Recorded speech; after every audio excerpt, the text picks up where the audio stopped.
There was a woman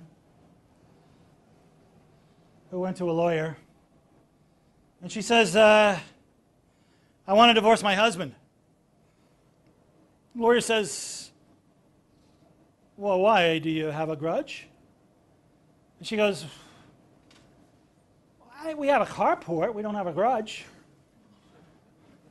The lawyer's going, oh, geez, I got a real golden one here. She says, well, do you have grounds for a divorce? She goes, oh, yeah, we have about 1.5 acres. The lawyer's going, oh, my God. He says, come on, lady. What is the problem in your marriage? Does he beat you up? She goes, no, I'm usually up at 7 o'clock. He's not up till 8. So the lawyer says, come on, lady. What is the reason you want to get divorced? She said, oh, he can't communicate.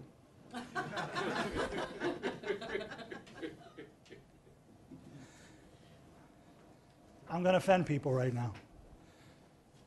Almost every marriage that I've seen, the people can communicate. I say almost because I've had a couple where the guy's got brain damage and he can't communicate. Or the woman, they won't communicate. Most of these people can communicate. They communicate at the top of their lungs, screaming at each other. Who told us that communication was the focus of marriage therapy? Who's told us that? Mostly social workers. It's strange that we take the basis of our counseling from people less trained. And are there any social workers in here that are getting retrained for psychology? Good. That's what happens. Or marital counselors. People can communicate. If you tell them, I don't buy it, you can't communicate, you're screaming at each other. You can communicate. Hey, Joe, what is your wife saying about you? Oh, she says I'm a dick and I do it. Yeah, okay, so you're listening there. What does your husband say about you? Oh, he says we never had sex and all I worry about is the kids. Yeah, you're communicating. You're not listening very well, but you're communicating. When you look at the science, there was a guy in, I think it was the University of Washington, Gottman. He did 30 years of research. I see the students smiling, the rest of us are going, gee, I saw that on 60 Minutes somewhere. He did tons of research. He had what they called the Love Lab. And he found that he could predict with a 90% success rate.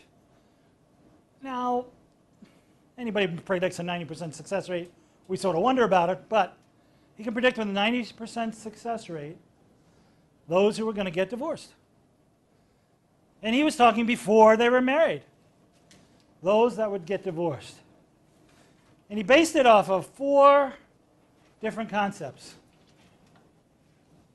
Criticism, contempt, defensiveness, and stonewalling. Criticism, contempt, defensiveness, and stonewalling. If you go on the internet and you type in Gottman, you're going to get sort of the whole story. It's all over. I find, if you're working with people, that this is a good way to start. Okay, who's getting defensive? Who's criticizing who? Well, he's always criticizing me. And what do you do? Well, I get defensive. And when you get defensive, what do you do? I can't stand him. I can't stand her either. So what happens then? Well, he shuts down, stops talking, and I can start screaming at him. Criticism, contempt, defensiveness, and stonewalling. So I put it on little, I put it on little cards. I actually print it out of the computer, put it on a laminated card, give it to them and say, you're going to carry this around. If you want to change in therapy, you're going to carry this around and you're going to stop this process. You're going to stop the process.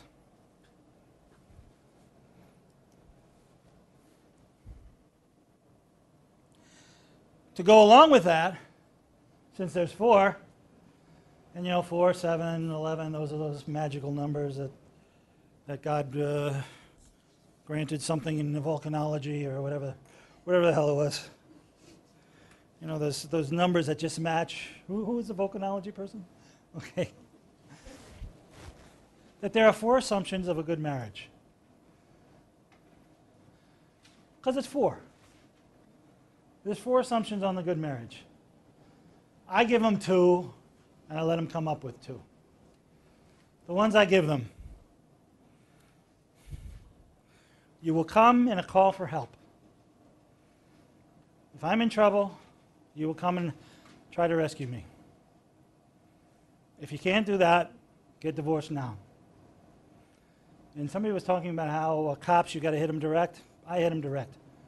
If you can't do that, if you're not saying, hey, I'm going to leave everything at work because you're calling for help, end the marriage now. Just end it. It's not going to happen.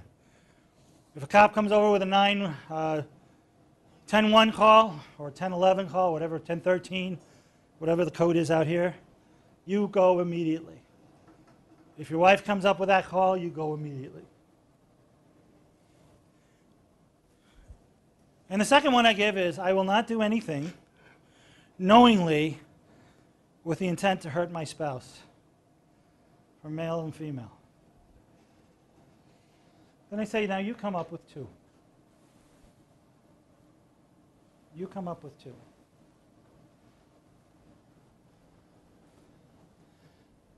And I get some things like, I will not lie, even white lies. I will not lie by exclusion. I will not, my spouse will not try to get one over on me. They all come up with them. But I make them agree to it. What are the 4 assumptions of a good marriage?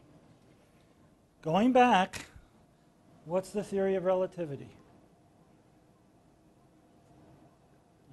If Christina and I are in a plane and I throw a ball to her, she can catch it, even though the plane's going 500 miles an hour, because we're in a system. You explain that to people. You're in a system. If he starts changing and you don't, that's keeping the system the same. If you start changing and he doesn't, that's keeping the system the same. You have to change together. You have to change together.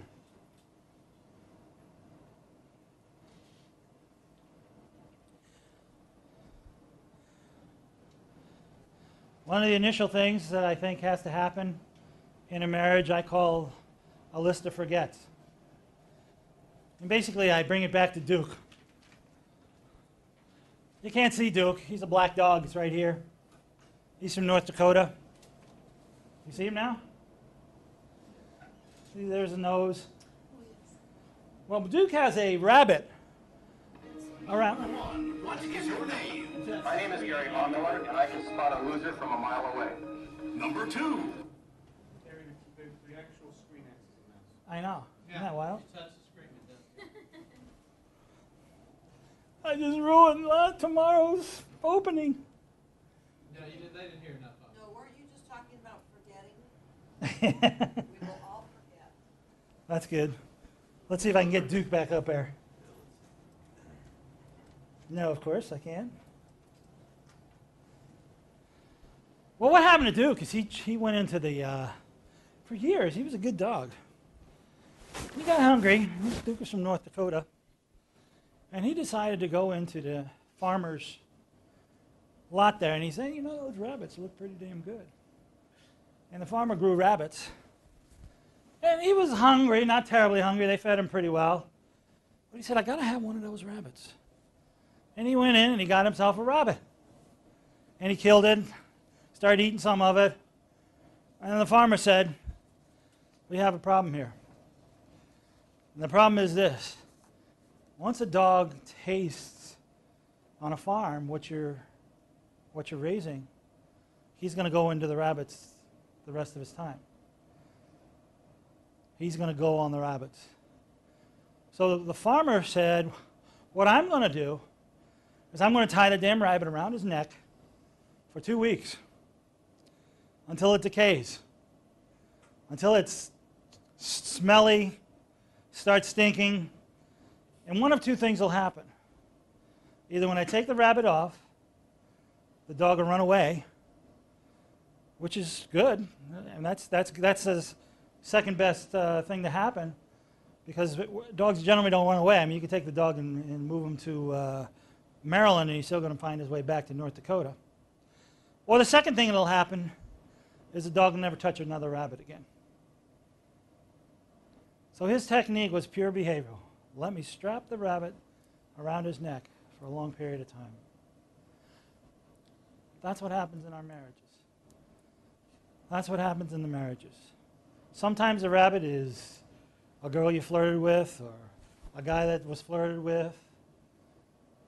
And the damn wife or the husband straps it around his neck for the rest of his life. And what's going to happen? One of two things. Either he's going to run away, or if you end it soon enough, he'll never touch another woman. He'll never flirt with another woman.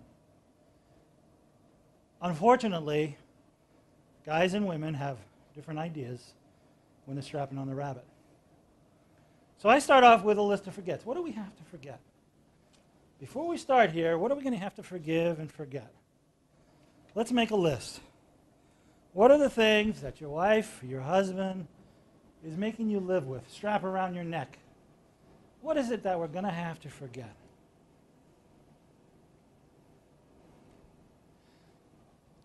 And that's the beginning. So a woman goes, her husband disappears. Her friend keeps saying, you know, your husband seems to have been gone for a couple days. I think you need to go to a police station and make a report. She says, well, I don't know. And she said, well, you know, there's a lot of money here, and he's disappeared, and I think you need to make a report. So she goes down to the police station. The desk sergeant comes out. She says, my husband's missing person. And the police officer says, oh my God, lady, I'm very sorry. Can you describe him for me? She said, yeah, he's a tall, handsome, very, very gentle person. He's very good with the kids. He just loves me to death. And he's a very good provider. The sergeant says, geez, I'm going to have to go look and see if we got anybody that meets that description. So the sergeant walks away, and a friend turns to the other woman and says, your husband is a fat slob who's always sitting around watching TV and he can't hold a job, and he's terrible to your kids. And she says, yeah, well, who the hell wants him back?